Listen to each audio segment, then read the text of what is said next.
Bowling Green Falcons set to hit the road this weekend as we welcome in the soon-to-be departed to the West Coast, Todd Walker, the voice of the Falcons on the Bowling Green Radio Network. Todd, thank you so much for joining us on College Ball Weekly. Mark, good to be with you guys. Fancy new studio you got there. Absolutely, a fancy new studio, and is there going to be a fancy new offense for this Bowling Green Falcon team? We've got finally some experience on this Falcon team. The last several years, we know how young they've been. They're no longer young. That crutch is no longer there. Will we see the results on the field? I think you will. And I think the number one thing I've heard from the guys about camp was a lot more consistency. And really where Bowling Green has lacked has been the offensive line, where you really need more mature players at this level to be competitive.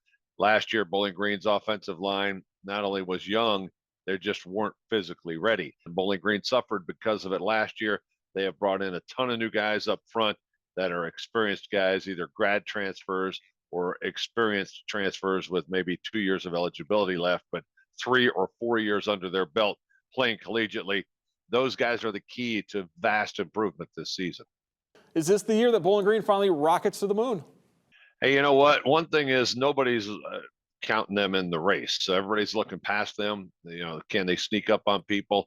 I think they could. I think all the pieces are there. Now, the question is, do they all hit at the right time?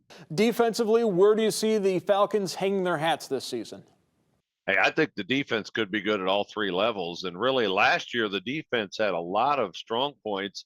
They had some injuries later in the year. Devon Ferguson, for instance, he's back, moving to corner where he is maybe more suited because they brought in Chris Bacon, a grad transfer out of Georgia State. They've got Jordan Anderson back in the backfield. Also, of course, the local guy, Trent Sims, is emerging as a safety as well.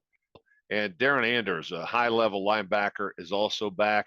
And the D-line was really strong last year. They're switching to mostly a three-man front for this year. Walter Hare, Carl Brooks up front were very good last year. I continue to expect that defensive line will be a strong point. Fourth year for Scott Loeffler. The Bowling Green administration has shown great patience with him. They understood the situation as he came in. But in the last couple of weeks, we've seen some changes in that Bowling Green administration. There's going to be a little heat on Scott Loeffler and this Falcon program this season. What do they need to do to have a successful season? You know, I think 6 wins is a legitimate thing this team can shoot for. I think they're capable of more than that.